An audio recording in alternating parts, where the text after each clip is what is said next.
नमस्कार। प्रखर जीएस के इस वीडियो सेशन में आप सभी का स्वागत है। सबसे पहले आप सभी को स्वतंत्रता दिवस की हार्दिक शुभकामनाएं। आज के इस वीडियो सेशन में हम लोग महर्षि अरविंद के जीवन से संबंधित कुछ महत्वपूर्ण घटनाओं पर चर्चा करेंगे। आज 15 अगस्त भारत के स्वतंत्रता दिवस के साथ ही महर्षि अरविंद का जन्मदिन भी है। तो महर्षि अरविंद के जन्मदिन के अवसर पर उनके जीवन से संबंधित कुछ महत्वपूर्ण घटनाओं पर चर्चा करते हैं। तो आइए शुरू करते हैं आज का यह वीडियो। प्रमुख स्वतंत्रता सेनानी, कवि, दार्शनिक और महान क्रांतिकारियों में से एक महर्षि अरविंद देश की आध्यात्मिक क्रांति की प्रमुख चिंगारियों में से एक थे। इनका जन्म आज ही के दिन 15 अगस्त 1872 को कोलकाता में हुआ था। इनके पिता केडी कृष्णघन घोष एक डॉक्टर थे। माता स्वर्णलता देवी तथा पत्नी का नाम मृणालिनी था। 5 साल की उम्र में उन्हें दार्जिलिंग के लोरेटा कॉन्वेंट स्कूल में भेज दिया गया। 2 साल बाद 1879 में उन्हें उनके बड़े भाई के साथ इंग्लैंड भेजा गया, जहां लंदन के सेंट पॉल से उन्होंने पढ़ाई पूरी की और बाद में कैम्ब्रिज से दर्शन शास्त्र की पढ़ाई पूरी की। अपने अंग्रेजी समर्थक पिता की इच्छा का पालन करने के लिए उन्होंने कैम्ब्रिज में रहते हुए महत्वपूर्ण आईसीएस के लिए आवेदन किया तथा 1890 में भारतीय सिविल सेवा परीक्षा पास की। 1890 में आईसीएस की परीक्षा पास किए। हालांकि घुड़सवारी की परीक्षा में असफल होने के कारण सिविल सेवा में प्रवेश की अनुमति उन्हें नहीं मिल सकी। 1893 में भारत वापस लौटे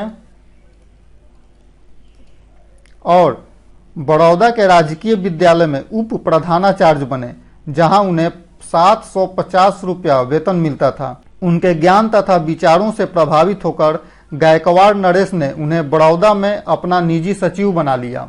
भारत वापसी के बाद बाल गंगाधर तिलक से प्रभावित होकर वे भारतीय क्रांतिकारी आंदोलन में सक्रिय हो गए। 1905 में जब कर्जन ने बंगाल का विभाजन किया, तब 1906 में उन्होंने अपनी नौकरी छोड़कर 150 रुपये के वेतन पर बंगाल नेशनल कॉलेज में शामिल हो गए तथा बाद में वंदे मातरम साप्ताहिक के सह संपादक के रूप में कार्य किया।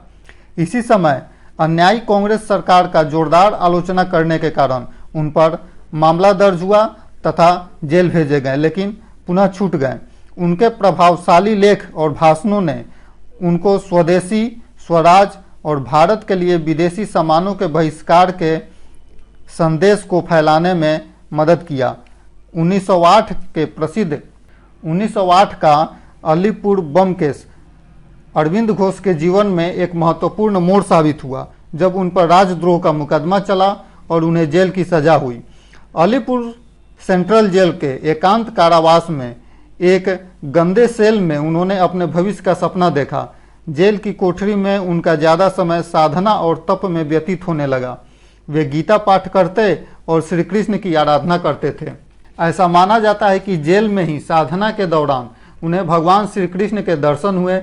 इस दिव्य अनुभूति के बाद वे क्रांतिकारी आंदोलन छोड़कर योग और अध्यात्म में रम गए। अलीपुर कांड केस में CR दास यानी कि चित्तरंजन दास ने उनका केस लड़ा और अरविंद घोष का बचाव किया, तब उन्हें बरी कर दिया गया। जेल से निकलने के बाद 1910 में वे पांडिचेरी चले गए। 1910 में वे पांडिचेरी चले गए और वहीं योग सिद्धि प्राप्त की तथा अरविंद आश्रम आरोविले की स्थापना की। उन्होंने काशवाहिनी नामक रचना की। अंग्रेजी में कर्मयोग